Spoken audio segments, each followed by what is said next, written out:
everyone. In our last video we were talking about the vegetative propagation. So student, here are some importance of vegetative propagations. देखिए आप लोगों ने vegetative propagation पढ़ा. Vegetative propagation क्या था? Asexual reproduction था. It was a type of asexual reproduction जो plants में होता है. तो अब जो plants में हो रहा है ये asexual reproduction, इसके कोई ना कोई benefit ज़रूर होंगे तभी हो रहा है. देखो पेपर में ही पूछा जाता है, बोर्ड्स में ये डायरेक्ट आता है.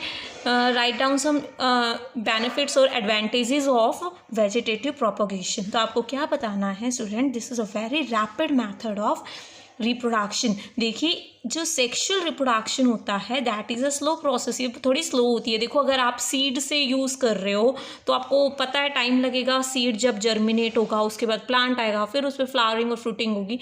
बट अगर आप डायरेक्टली कोई प्लांट का पार्ट ही कट करके सीधा लगा रहे हो और अगर वो प्रोपोगेट कर पा रहा है तो that would be very rapid.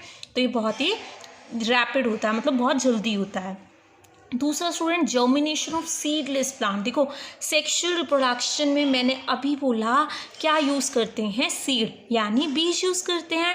अब ऐसे भी तो प्लांट है जहाँ पे बीज होता ही नहीं है. फॉर एग्जाम्पल बनाना. देखो आप जो बनाना होता है, केला जो होता है, आपने बनाना में कभी सीड होता है तो फिर उनका सीड कैसे यूज़ करोगे? तो ऐसे सीडलेस प्लांट के जर्मिनेशन के लिए हम क्या यूज़ करते हैं? This vegetative propagation.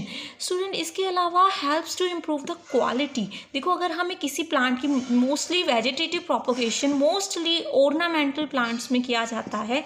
देखो अगर हमें किसी की भी क्वालिटी इम्प्रूव करनी है, सपोज अगर मैं I am talking about a plant कि मुझे उसकी क्वालिटी इम्प्रूव करनी है, उसका रूट सिस्टम अच्छा था बट उसके ऊपर फ्रूट्स नहीं आ रहे हैं, मुझे उसकी क्वालिटी इंप्रूव करनी है.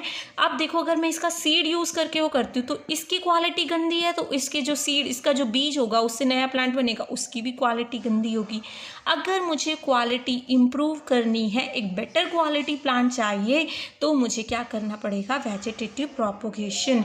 ईदर मुझे उसकी ग्राफ्टिंग करनी पड़ेगी कि सिर्फ उसका रूट ले लूँ मैं, ऊपर वाला प्लांट पार्ट किसी और का लगा दूँ, या फिर मुझे कोई अदर मेथड का उसके लिए यूज़ करना पड़ेगा ताकि उसकी क्वालिटी क्या हो सके?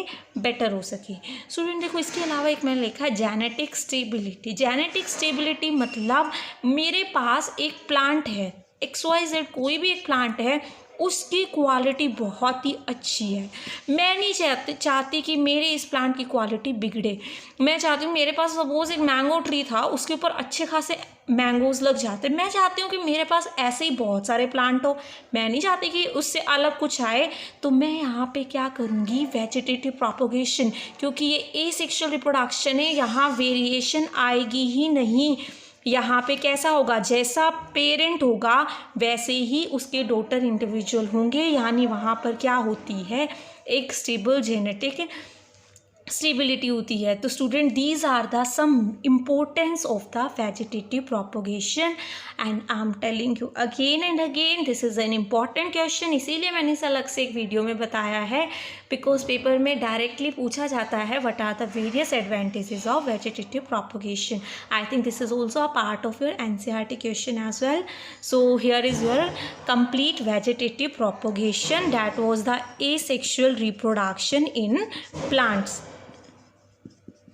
स्टूडेंट इसके अलावा एक और चीज़ आती है हमारे पास, that is a completely different term, that is tissue culture. Thank you everyone for watching this video.